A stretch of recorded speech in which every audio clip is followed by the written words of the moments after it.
My name is Andrea Romero. I'm 42 years old, and I serve as the CEO of Seguros Pacifico, one of the largest insurance companies in the country. This is the story of how my husband and his lover tried to scam me without realizing they were digging their own graves. It all started 2 years ago when I inherited the company from my father.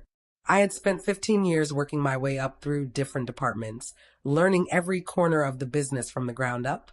Yet to outsiders, I was just the owner's spoiled daughter who got lucky. My husband, Ricardo, never really understood what I did. To him, I was just the executive who came home late a few nights a week, nothing more. We had been married for 12 years, childless, both supposedly focused on our careers. At least that's what I thought. You should delegate more, he used to say. All those hours at the office aren't healthy. What he didn't know was that I'd built a system allowing me to work from home 3 days a week. Those late nights at the office were actually spent in my home study, quietly reviewing insurance fraud cases. Fraud detection had always been my specialty. Before becoming CEO, I ran our special investigations department where I'd seen everything, from fake accidents to staged deaths and fabricated medical reports. I thought I'd seen it all. I was wrong. The first red flag came when Ricardo suddenly showed interest in my work. How does life insurance actually work? He asked one evening over dinner. Why the sudden curiosity? I replied, Oh, nothing, he said. A coworker was talking about it. He avoided eye contact, fingers tapping nervously against the table. I brushed it off at first. A few weeks later, he insisted we increase our life insurance coverage. We should think about the future, he said. You never know what might happen. I agreed, more out of curiosity than conviction. As CEO, I could monitor any policy I wanted. Ricardo didn't know that. During a routine fraud audit, something caught my attention. Ricardo had been contacting several insurance agents, asking detailed questions about procedures in the event of an accidental death. That was enough for me to activate a special surveillance protocol. Every call, every email, every transaction linked to our policies would now be monitored. It didn't take long. A week later, my assistant reported something unusual. Ricardo had been meeting frequently with one of our insurance agents, Valeria Suarez. The meetings were always at quiet restaurants, far from company headquarters. Should I investigate further? My assistant asked. No, I said calmly. I'll handle this personally. I hired a private investigator. The photos arrived 3 days later, Ricardo and Valeria, far too intimate to be just colleagues. They've been seeing each other for 6 months, the investigator reported, and they've been asking banks about international transfers. My first instinct was to confront them, but my years in fraud investigation had taught me the value of patience, so I let them keep going, carefully tracking every move. Ricardo began taking more frequent business trips, and Valeria requested access to archive fraud cases, claiming it was for a training project. What they didn't realize was that every file, every document they opened was handpicked by my team. We were feeding them exactly what we wanted them to believe. A month later, Ricardo came home with a suggestion. You know that mountain trip you always wanted to take, he said with a rehearsed smile. Let's go this weekend, just the two of us. A little time to reconnect. I smiled back, hiding what I already knew. Yes, I said softly. Just the two of us. The mountain trip would be our escape, he thought. He had no idea it would be his trap. Reconectando con la naturaleza, y possiblemente con el fondo de un barranco. Suena maravilloso, respondí, refugiando su sonrisa fingida. Y esa noche, mientras Ricardo dormía, encendí su computadora. Revise sus correos eliminados y encontré exactamente lo que temía. Mensajes entre él y Valeria. To do este preparado. El seguro no podrá disputar un accidente en las montañas. ¿Estás seguro de que nadie suspectará? He revisado docenas de casos similares. Y es el plan perfecto. Plan perfecto. Si tan solo supieran. El día antes de nuestro supuesto viaje, fingi una emergencia en la oficina. Lo siento, amor. Tendremos que posponerlo, dije, observando la frustración cruzar su rostro. Pero ya está todo reservado. Vi tú si quieres. Yo te alcanzo mañana. No mejor lo dejamos para otra ocasión.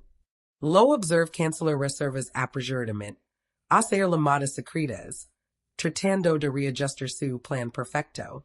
No sabían que su verdadera trampa estaba a punto de cerrarse, yo estaría ali para presenciarla. Una semana después del viaje cancelado, llegó la notificación que había estado esperando. Ricardo y Valeria habían agendado una reunión en la oficina principal para tratar una reclamación de seguro. Dice que los dirige a la sala de juntas normal.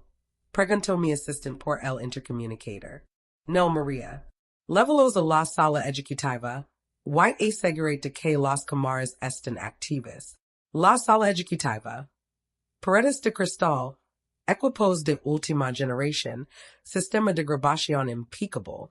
Era perfecta para lo que estaba a punto de ocurrir. Desde mi oficina privada, observa traves del circuito cerrado mientras Ricardo y Valeria entraban al edificio. Él, impecable con su traje.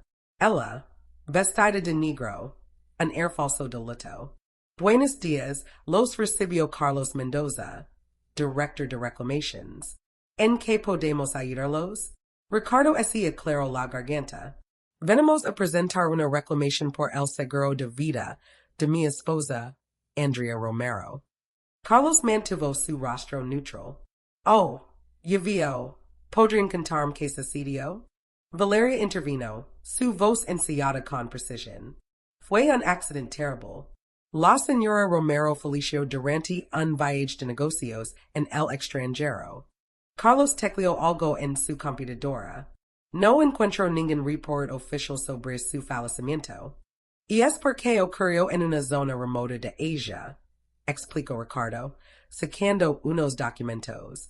Aquí tenemos el certificado de defunción y toda la documentación necesaria. Desde mi oficina observe cómo Carlos examinaba los papeles. Eran falsifications convincentes, debo admitirlo. Todo parece en orden, dijo él finalmente. Sin embargo, tratándose de una suma tan alta, necesitaremos realizar algunas verifications adicionales.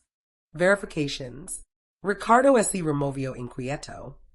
¿Qué tipo de verifications? Procedimiento estándar. Valeria intervino rápidamente. Puedo confirmar que, como agente de seguros, Carlos la interrumpió con firmeza. Señorita Suárez, debido a su relación personal con el señor Ricardo, debe abstenerse de participar en este caso.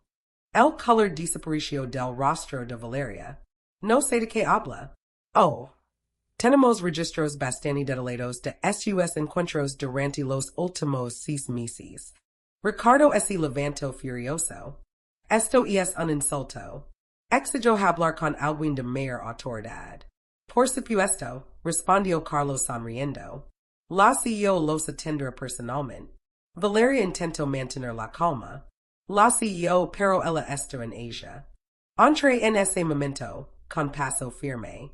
¿En serios? Qué curioso. Porque me siento bastante presente aquí.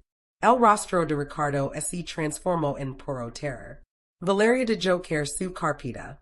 Los documentos se dispersaron por el suelo. Andrea, balbuceó Ricardo. Carino, esto no es lo que parece. Ah, no. ¿No es un intento de fraude combinado con un plan para asesinarme? Yo nunca. El viaje a las montañas, el supuesto accidente, los documentos falsos, ¿quieres que siga? Valeria intentó ponerse de pie, pero Carlos le hizo un gesto. Por favor, permanezca sentada. La policía está en camino. La policía, chilló ella. Por supuesto, respondí fríamente. Intento de fraude, conspiración para cometer homicidio, falsificación de documentos, una lista bastante extensa. No puedes probar nada, desafió Ricardo, intentando recuperar algo de control. Sonre. No. ¿Y qué tal los correos entre ustedes? Las búsquedas sobre accidentes de senderismo. Las consultas sobre transferencias internacionales. Eso es invasión de privacidad, protestó Valeria. No cuando se hace como parte de una investigación de fraude oficial. ¿Y como CEO de esta compañía?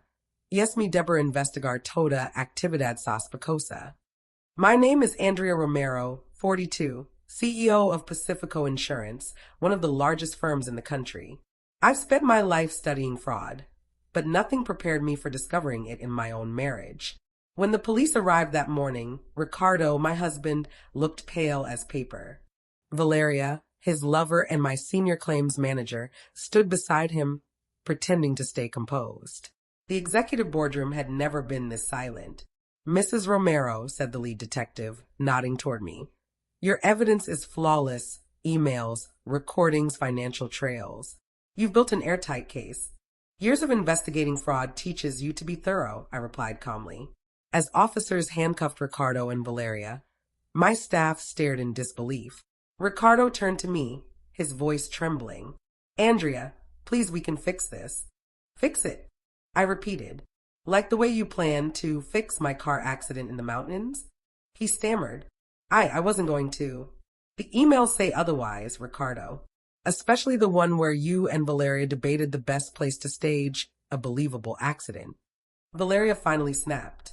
It was his idea, she shouted, pointing at him.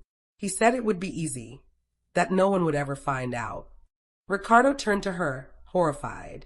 Valeria, we were in this together. Together, she scoffed. You made me an accomplice to attempted murder. Watching them tear each other apart was almost poetic. Detective, I called out, handing him another folder. There's something else you should see. Valeria frowned.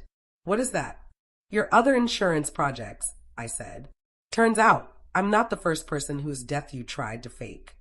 Her face went ghost white. For the past 3 years, I continued, you've been linked to at least 5 suspicious insurance claims, all involving spouses eager to cash in on life policies. You took secret commissions, forged paperwork, and covered the trails under fake identities. But when you run a major insurance company, you can prove a lot of things. The detectives nodded and led them both away. The rest of the boardroom remained frozen, processing what they'd just seen. Carlos, my operations director, finally broke the silence. What about the employees who helped them? The ones who thought they were part of a security drill? Train them, I said. They weren't malicious, just naive. They'll learn from this. The days that followed were chaos. The press got hold of the story. Insurance CEO exposes international fraud scheme and her own husband. The headlines were sensational, but at least they were true. As the investigation unfolded, it turned out Ricardo had been embezzling money for years, funding a secret future with Valeria. She, in turn, had built a system to target high-value policies and vulnerable partners. At the trial, a journalist asked me, Mrs. Romero, how does it feel knowing your husband planned your death? I answered honestly, grateful. Grateful for my years of experience that helped me spot the red flags. Grateful for my team, who trusted me enough to help collect evidence. And most of all, grateful that Ricardo and Valeria were too arrogant to check who they were really dealing with. Ricardo was sentenced to 15 years for conspiracy to commit murder and fraud. Valeria received 12 years and heavy fines for her prior schemes. The scandal transformed Pacifico Insurance. We rebuilt our fraud detection systems, launched comprehensive employee training, and established new protocols that became industry standards. A year later, I shared my story at an international fraud prevention conference. Insurance fraud isn't just about money, I told the audience. It's about betrayal and about people who think they can manipulate systems and lives for profit. Our job is to stay one step ahead. Sometimes, late at night, I still think of Ricardo and Valeria, how they underestimated the simple executive they thought they could outsmart. Last I heard, Ricardo filed for divorce from prison after discovering Valeria had been planning to betray him too. Some people never learn. As for me, I continue leading the company, with sharper instincts, stronger security, and a deeper respect for the work we do. Every fraud case we stop isn't just money saved, it's lives protected. And yes, I changed all the locks, updated my will, and added a few new security measures. Because if there's one thing I've learned, it's this. You can never be too careful when it comes to protecting what truly matters.